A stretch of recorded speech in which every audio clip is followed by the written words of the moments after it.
Um, so I hold an opinion, and I feel like a lot of people have essentially been mocking it. And to be fair, I would, if I was it as an outsider looking in, I would definitely just find it. I can see why they brush it off. But I think with the context that I have, well, it's the opinion itself isn't like it isn't like a lone belief I have. It's essentially like a cherry-picked consequence of just my own personal philosophy. Just more of how I see society. It's just an extrapolation of that. Like when you believe this, it's not in itself a core opinion. It comes from something else, essentially. So I guess really I can't blame people for when they make fun of it. I mean, if I was like an outsider looking in, especially without like the context or just I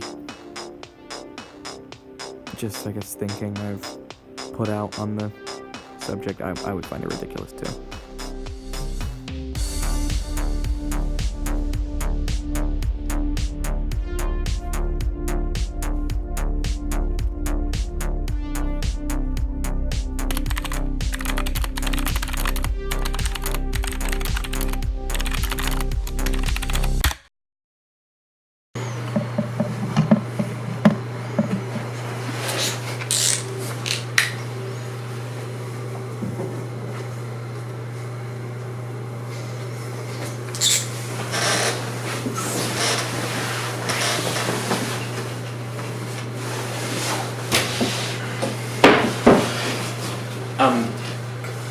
So in essentially every instance, you see the letter Q in the English language. Great.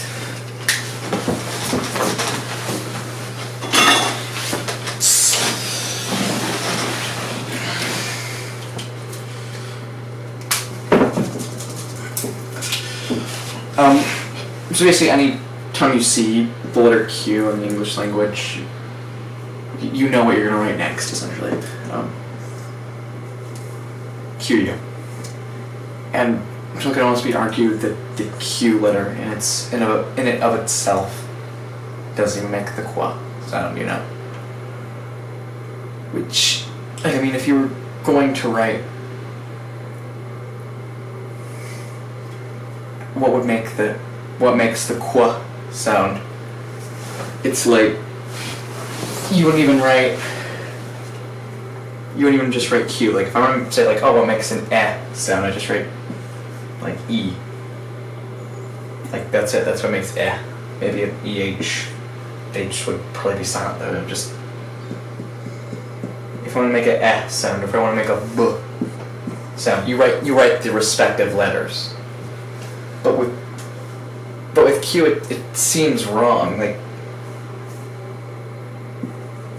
it's almost, you feel like you need, like, I know that means no, it's Q, but like almost like this would be like qua. That's how you'd spell qua. Which it just seemed ridiculous. So yeah, I think that video, really, if anything, it was really poorly done. I think for everyone it persuaded, it dissuaded too, at least from the cause. But I mean, I was just getting my feet wet at that point, essentially. Like, it just baffles me that, I guess, nobody questions it. Like, I feel like I'm a soul, like, lone wolf, almost, with this.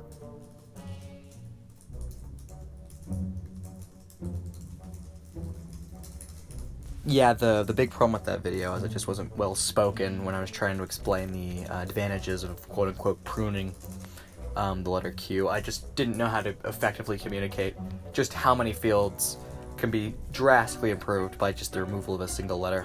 But now it's a lot more clear to me. I mean, I've been doing this for so long, I just know what makes ideas click with people, I guess. Letter, like, one letter, what is that, like 4% extra?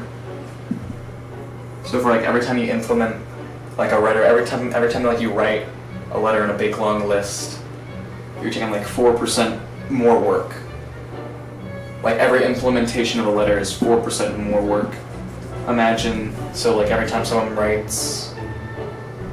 designs a typeface, for instance, they'll be doing 4% more work just to add the letter Q. So let's just move into my reasons for why I believe this. First, let's view Q right here. It's about 0.001%.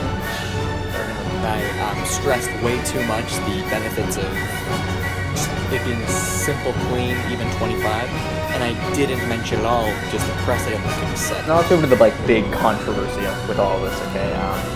CW versus KW position. Now, I put a lot of thinking into this, and personally I do lean towards CW, but there are strong cases to be made for both sides. Maximization of efficiency is going to create the most happiness and mitigate the most amount of suffering.